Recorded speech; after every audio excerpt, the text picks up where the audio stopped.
Proverbs 16:3. Commit to the Lord with whatever you do, and he will establish your plans. Hi guys, welcome back to All About Tea. I'm T. Yes. Okay, so this video is how to make your dreams come goals come reality. So, I'm going to give you a prime example what happened in my life. So one day I was in a car. We was at trap practice. My brother's trap practice. And we was in a car with my cousin, because he did it too. They both all stood to it. My cousin and my mama. And my cousin was like, what do you want to do? What do you want to do? I know you want to stay working at the UPS warehouse that you at. And I was like, I don't really know. I just want to travel. And she was like, well, you know you could become a flight attendant. But the thing is, back in high school, y'all. Back in high school. I don't know why my eyes are closed, but back in high school, y'all. I literally looked up traveling jobs that I could do. And a flight attendant pop up. But it was like that Google-based answer. You know, when you look up a Google-based answer, I looked up how tall you had to be, or whatever.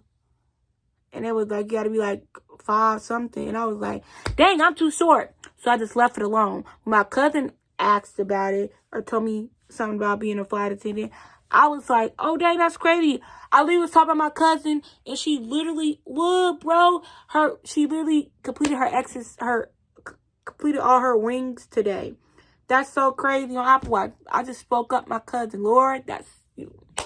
Dang, that's crazy. But she asked me if I wanted to, what I want to do. And I was like, I want to travel. She said, you know, you could become a flight attendant. But I was like, I looked it up, but I thought I was too short, whatever. So what I did was, that night, I looked up flight attendant programs, or flight attendant stuff. I knew they had programs out there. But I just started looking them up, and I was like, I could do this. I could do it. So I looked up this program. It's called the Travel Academy in Eakindale, Minnesota. And you could do it online, or you can go and stay in these like real live apartments where real people live at. It is like they have like 2 apartments that they use for the company, or 3 or 4, however many that they need, depending on how big the class is. You can use it, whatever. But we learned about cruise line. We learned about flight attendant, travel gate agents, and stuff like that. Travel agents, whatever. So that's what we learned about in our program, which was a pretty cool experience because I didn't go to college, so I stayed on campus basically, even though it wasn't, but whatever. I stayed on campus, and it was actually fun. I met amazing people. But like I said, I did that, but I had to pay for that program. I paid for that program. 99% of that money, my mom helped me like a little bit, but 99.9% of that, I paid for. I paid for it. My own self. So what I did was I started working from 5 to 12 every day to 12 to like 8 or 7 or whenever we got off work. And I used to save up my money so I could pay for it. Because I wanted to prove, like, if this is what I want to do, I have to do it myself. And this program helped you get flight attendant jobs and everything. Like, I really loved it. For me, personally, I liked it. A lot of people don't. But since I didn't know what I really wanted to do, I'm like, this is perfect for me. You do not have to. Literally, you do not have to go to a flight attendant program to become a flight attendant. You literally can just apply as long as you go have the requirements that they asked for and stuff. Then yeah, you can just apply. You don't have to, but I did that because I kind of didn't know what I want to do, and I want to make sure, like, before I actually apply, that this is what I want to do. So they gave me a lot of information to let me know, okay, this is literally what I want to do. But what I really did, I started working hard, y'all. Like I said, I told you the hours, and I started praying. And I prayed, like, God, help me get this, help me do this. And I did. I went there. I came out with a job offer. And I became a flight attendant in January. Y'all know that. I'm not a flight attendant no more. But I became a flight attendant in January. I prayed. Prayer is a big part of this. Like if you're not praying and you're not working hard, and you literally, it's not going to work for you. So, my dream was becoming a flight attendant. It's like a thought in your head, like, okay, like a thought, like, okay. Like, if you're thinking, like, what do I want to do? I don't know why my eyes are closed, y'all, but it's just like, this is what I'm thinking. Like, like, think. You want to do something? And then you be like, okay, how can I make this my goal? Your goal is how you going to achieve it. Like, me achieving my goal was saving up my money and praying. So that's my goal that I'm getting. And then it could come reality. Like, my reality was, at the end of my goal and my dream, I became a flight attendant. And I'm going to tell y'all why I quit. The only reason why I quit was because I needed a car. Because being in another state without a car and paying Uber and Lyft, it was not it. Y'all might say flight attendants make a lot of money. But I worked for a regional because I was only 19. But that's besides the point. I'm literally telling y'all that y'all could do it. God needs to be in the center of it. If you don't have God in the middle of it, it's 9 times out of 10, it can work. I don't know. But it's just, a lot of times, it works better if God is in the center of what you're doing and everything. I really do know that it works.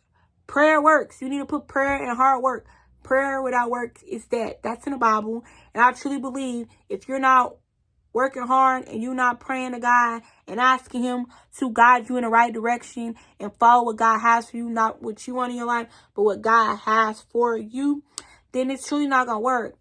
In my experience, like, it don't work. But it worked for me because I prayed and worked hard. I definitely worked hard to save my money. My mom helped me a little bit to pay it off. But I definitely worked hard to save up. And I definitely I let my dreams become goals, become reality. I don't even know why. I'm actually being very silly. And y'all, what the heck? What was that noise? Y'all, did y'all hear that? Am I crazy? I don't know. But, yes. That's how you do it. You just pray and work hard. And just make sure you are chugging at it. Don't stress and be like, this not happening fast enough for me. Do not stress about it. What God has for you is what he has for you. And like I said, I didn't say it, but like patience. Having patience and learning how to be patient and quietly. Quiet, like being quiet. Like, don't let I'm sorry. Like, I got a sweet text message. Like, I'm sorry. I got a sweet text message. I'm sorry, y'all. But anyway, don't let others, like, get you distracted from what you have either. You need to surround yourself by positive people that's going to help you stay on track, too. That's the big thing, too. Having positive people around you will help you, too. And sometimes you need to cut people off because sometimes people are in your life for a reason, for a lifetime, for a moment. They're just in there. Because you could be talking to this person for a year and then God's like, they need to go. You be talking to a person since you were little and they be your life turn. Y'all die and y'all still friends. Well, you know what I mean. Like, y'all stay friends for the rest of your life until y'all die.